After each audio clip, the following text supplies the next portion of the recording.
Direct action! Exhibit action! Delhi না ঢাকা!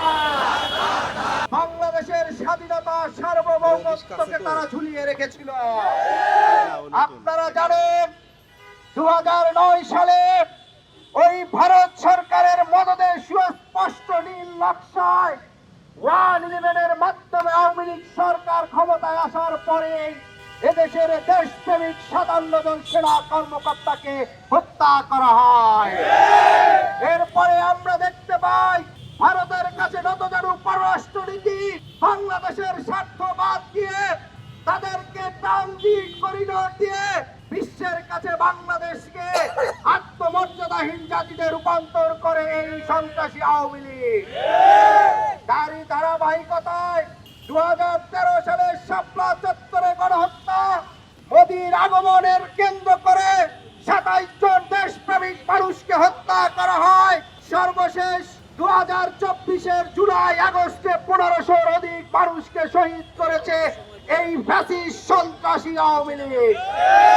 আমরা দেখেছি ভারত বাংলাদেশের রাজনীতি, অর্থনীতি প্রত্যেকটা খাতে নগ্নভাবে হস্তক্ষেপ করে এদেশের মানুষের ভোটাধিকার, মানবাধিকার হরণ করেছে।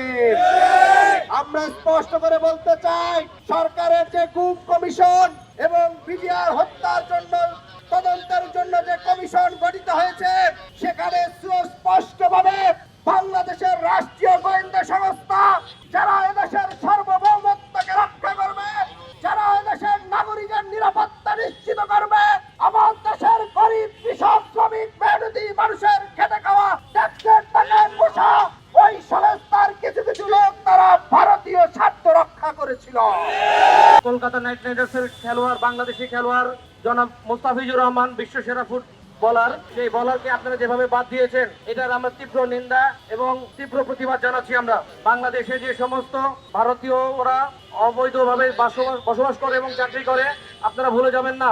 একই প্রক্রিয়ায় আমরাও কিন্তু মোস্তাফিজকে যেভাবে আপনারা 2 দিনের নোটিশে কলকাতা ছাড়া করেছেন, ইন্ডিয়া ছাড়া করেছেন, বাংলাদেশের জনগণ তার চেয়েও কম সময়ের নোটিশে কিন্তু এই সমস্ত অবৈধ ইন্ডিয়ান যারা বাংলাদেশে কর্মরত আছে তাদেরকেও ছাঁটাই করার সম্ভাবনা আমাদের মধ্যে রয়েছে।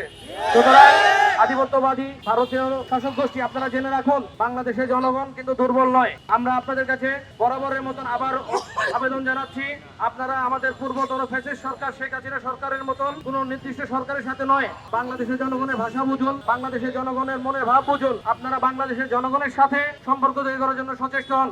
অন্যথায় যে আধিপত্যবাদী বিরোধী মনোভাব বাংলাদেশের জনগণের বুকে লেলিহান শিখার মতো জ্বলে উঠেছে, সেটা কিন্তু উত্তরোত্তর বাড়তেই থাকবে।